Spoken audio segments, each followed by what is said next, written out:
अस्सलाम वालेकुम जी, मैं हूं राना अहमद शहीद और आप देख रहे हैं मेरा यूट्यूब चैनल। आज की वीडियो में हम बात करेंगे कुछ ईडियम्स के बारे में। और इससे पहले ईडियम्स में हम एक वीडियो कर चुके हैं, हमारी एक वीडियो ईडियम्स के ऊपर अपलोड हो चुकी है।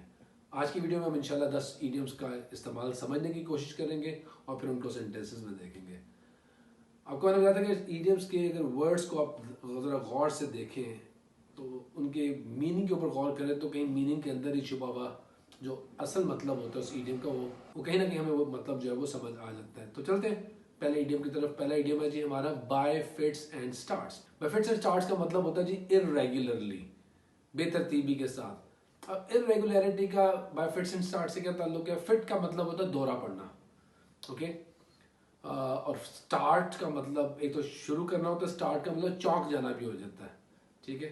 अचानक चौंक जाना, तो मतलब जैसे होता है ना, कुछ लोग काम करते हैं कि अचानक उन्हें दौरा पड़ता है और बास को 10-10 घंटे 12-12 घंटे एक दिन में काम कर लेते हैं, फिर 2-2 हफ्ते काम नहीं करते। तो इसे कहते हैं कि to work by fits and starts.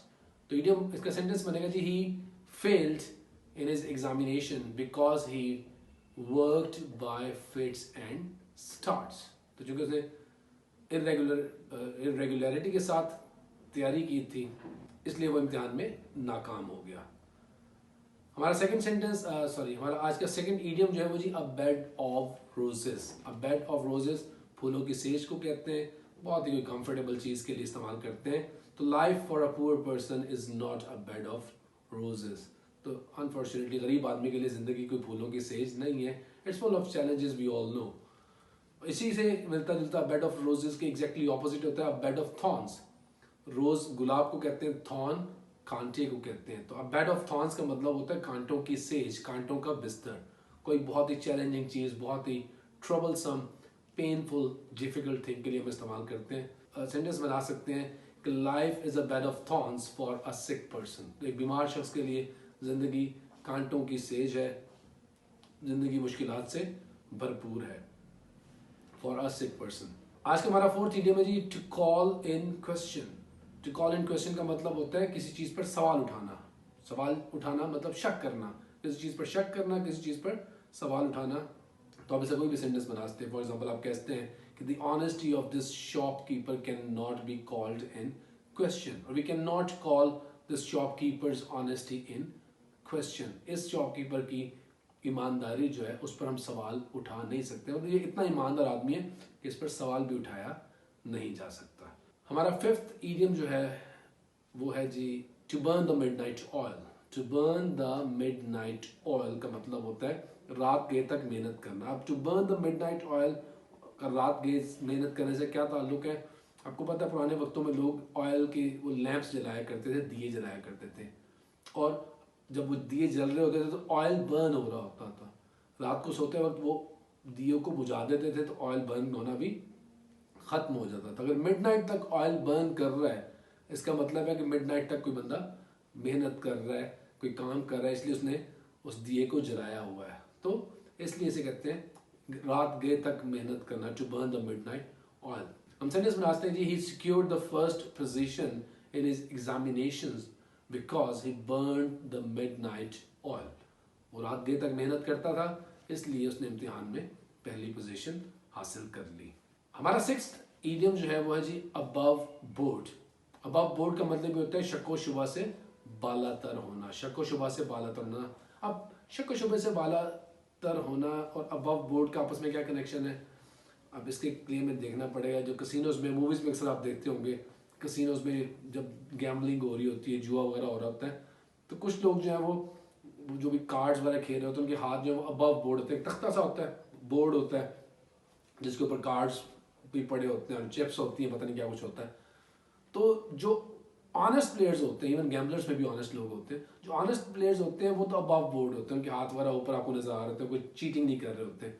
अब जिन्होंने चीटिंग करनी होती है वो किसी न किसी बहाने से वो अपना हाथ जो है वो बोर्ड के नीचे लेके जाते हैं और वहां से वो कार्ड्स चेंज करते हैं, कुछ और करते हैं। तो बार बार जिसका हाथ वो बोर्ड के उस तख्ते के नीचे जा रहा होता है, इसका मतलब है कि वो he is doing something fishy, is doing something suspicious. वो कोई शक वाली बात कर रहा है। तो जिसके हाथ ऊपर है, बोर्ड के अबव है, वो बिल्कुल क्रेडिबल है, वो ऑनेस्ट है, वो कोई चीटिंग नहीं कर रहा। तो अबव बोर्ड शक व शुबा से बालातर। हम कह सकते हैं कि the sincerity of our parents is above board. हमारे वालिदैन की हमारे साथ जो सिंसेरिटी होती है, जो खुलूस होता है, वो अबव बोर्ड होता है, वो किसी भी शक व शुबा से बालातर होता है। हमारा 7th इडियम है जी to carry weight.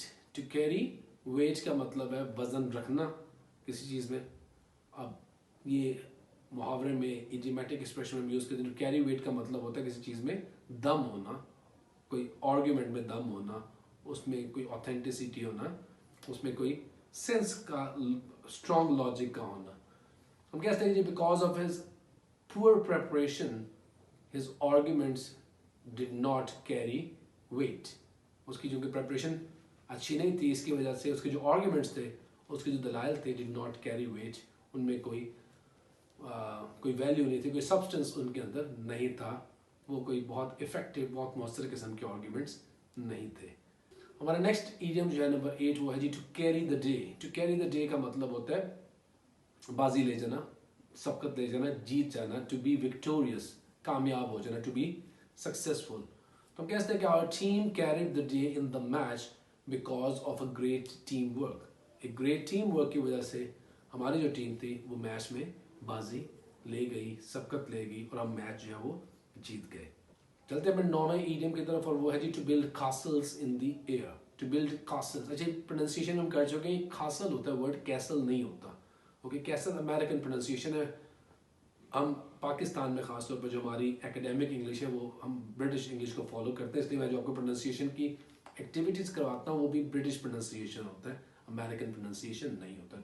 To build castles in the air का मतलब होता है हवाई कले तामीर करना। कला, फिर उर्दू में भी देखिए कला होता है, किला नहीं होता। हवाई कले तामीर करना।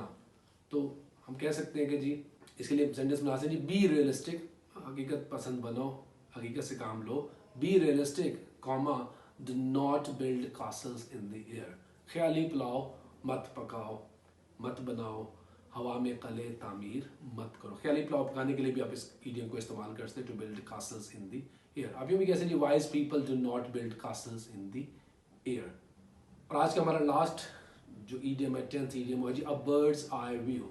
अ बर्ड्स आई व्यू का मतलब होता है सरसरी सा जायजा लेना। अ बर्ड्स आई व्यू का सरसरी जायजा से क्या ताल्लुक है? आप देखते हैं जब कोई बर्ड उड़ रहा होता है तो वो एक सिटी के ऊपर से फॉर एग्जांपल उड़ रहा है, तो उड़ते उड़ते बस एक सरसरी सा जायजा ले सकता है उस सिटी का। डिटेल्स जो है उसको डिटेल्ड एनालिसिस करने के लिए उसको किसी एक जगह पे बैठना पड़ेगा। उड़ता हुआ परिंदा जो है वो सिर्फ एक सरसरी सा जायजा ही ले सकता है। तो बर्ड्स आई व्यू सरसरी सा जायजा लेने के लिए हम इस्तेमाल करते हैं। हम कहते हैं that the teacher took a bird's eye view of my essay and पैटेड on my back. Teacher ने मेरे ऐसे का एक बस सरसरी सा जायजा लिया, और पैटेड ऑन माय बैक का मतलब है और मेरी जो कमर है उसको थपथपाया, मतलब मुझे शाबाश दी। आप यूँ भी कह सकते हैं कि जी we took a bird's eye view of the city from the top of our house. घर की टॉप से हमने शहर का जो है वो सरसरी सा जायजा लिया। राइट, तो ये थे हमारे 10 इडियम्स आज के। यहीं पे आज की इस वीडियो को हम ख़त्म करते हैं। आपसे इंशाल्लाह अगले वीडियो में मुलाकात होगी। अपना ख्याल रखिएगा। अल्लाह हाफ़िज़, टेक केयर।